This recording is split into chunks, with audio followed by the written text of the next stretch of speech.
Hello everyone, welcome to Wi-Fi Learn. In this video, we can see some mesh current problems by using dependent sources, in which the circuit contains dependent sources. It is very easy and the method is similar to that of normal mesh current problems only. See in this problem, find the mesh currents in the circuit diagram given below. We have to find the mesh currents of this circuit diagram where they have given the dependent sources of 15 Ix here. Ix is the current which is found in the circuit as the current flowing through the 20 ohms resistor. 20 ohms resistor. Here first we have to find the number of equations to be found in the circuit. The number of equations are 3 equations according to the meshes. There are 3 meshes, first mesh, second mesh and third mesh. So the number of equations would be 3. But there is a formula to find the number of meshes. It is the equation to find number of equations. Number of equations to write for the network can be given by an equation m is equal to b minus n plus 1. Where b is the number of branches, where n is the number of nodes. B is the number of branches and n is the number of nodes. Here the nodes are, find out the principal node. This is the node 1, node 2, node 3 and this is node 4. Right?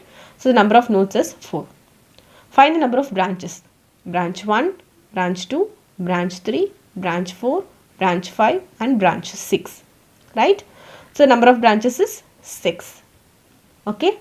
So the equation required, number of equation required for this network is 6 minus 4 plus 1. So the number of branches is 6, number of nodes is 4 and we'll get the equations as 3.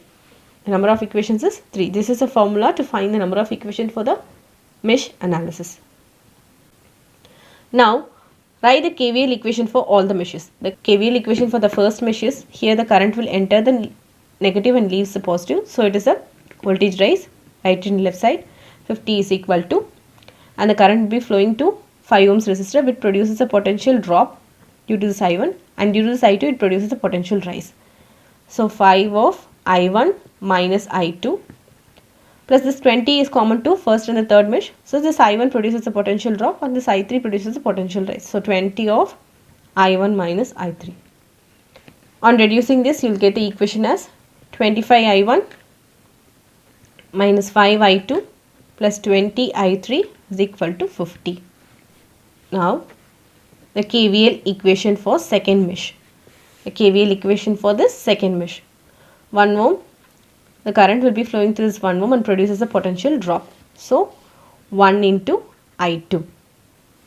And the current will be flowing here. It produces a potential drop due to I2 and potential rise has been produced due to I3. Right? I3 will be flowing this direction and I2 will be flowing in this direction.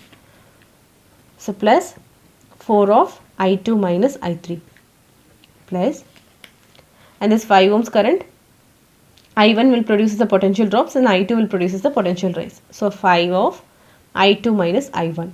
I2 minus I1 which is equal to 0. There is no sources present in the second mesh. It will, on reducing this equation, you will get the equation as 5 I1 minus 10 I2 plus 4 I3 is equal to 0. This is the second equation. Third mesh equation. KVL in third mesh. Here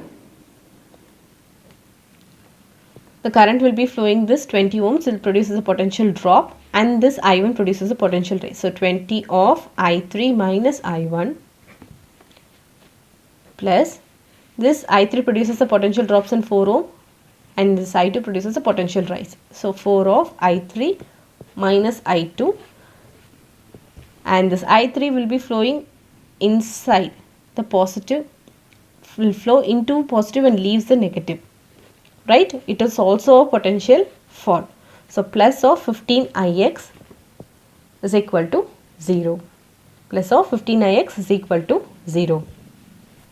Ix is the current which is flowing through this 20 ohms, right? So it is a difference between I3 and I1, where I1 is the current flowing through first mesh and I3 is the current flowing through the third mesh. I1 is the current flowing through first mesh and I3 is the current flowing through third mesh. The difference between those current is Ix. Right? So Ix can be given by I1 minus I3. X can be given by I1 minus I3. Substitute the value of Ix here.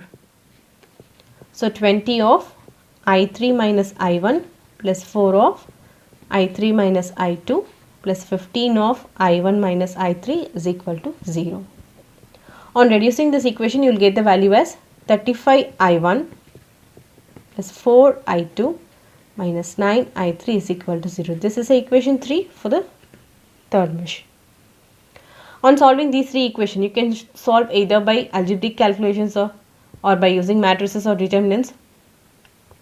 By using a Cramer's rule, we will get the I1, I2 and I3 value as I1 is equal to minus 0.57, I2 is equal to minus 1.43 and I3 is equal to minus 2.86.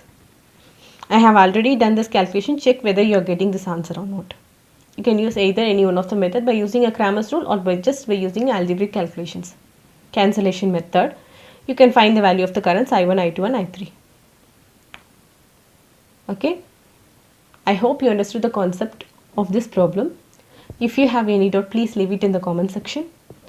And if you all like the video, you all know the drill. Like, share and subscribe to Wi-Fi Learn. Thanks for watching the video.